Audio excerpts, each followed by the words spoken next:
Okay, one more, and then I have to go do schoolwork because I'm still in school. But um, so I wanted to talk a little bit. All right, back up. I just finished my morning chanting, and I wanted to talk a little bit about why that works.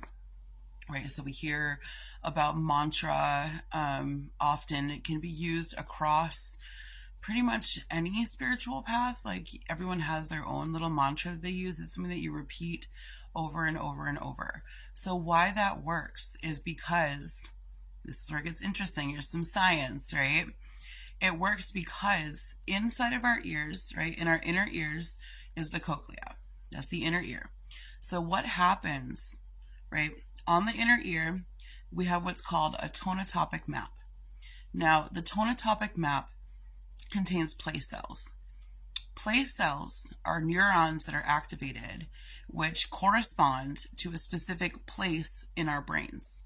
So everything is connected, which we all know. Now, how this works specifically is that when these place cells are activated, it causes a specific pattern of firings across our brain. So everything has a specific pattern of firings: anxiety, despair, frustration, joy. All of these things have specific patterns of firings of neurons, right? It creates kind of like a neural map. So mantra, when we say mantra or we hear mantra, that also causes a specific firing of, like a specific pattern of firing of neurons across our brain. That's how this works. Now, when we get into things like bija mantras, which are the seed sounds, right? Like Om. Om is a seed sound. And Om is the sound of the consciousness of creation. So it's the universe, the sound of the universe. And what happens is that we vibrate. We vibrate at the same level, right? The same level as conscious creation of the universe. I think that's pretty powerful. So the chant that I was doing today, the mantra I was using today, was the Ganesha mantra. And it is Om Gung Ganatapaye Namaha. And what that means is Om, of course, is the seed sound, right? The conscious creation of everything, creation of the universe.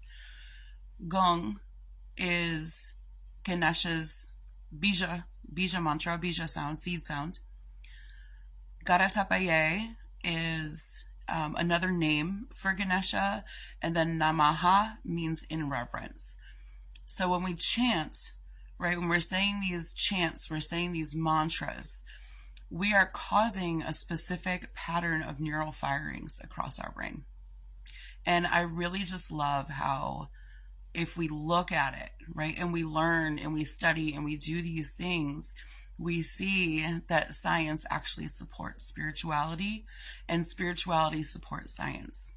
And I love that there is that combination, because that means that whenever we are doing these things, we are working in a very holistic way, right? We are honoring ourselves as divine beings. We are opening up our channels in order to give and receive across the board. Now, Ganesha is, of course, from Hindu, but he is the remover of obstacles, among other things. He bestows gifts. He's very kind-ish, right? And his backstory is interesting, but I'm not going to get into that right now. But I just wanted to talk a little bit about the science of spirituality and how these things actually work. I think it's important to know.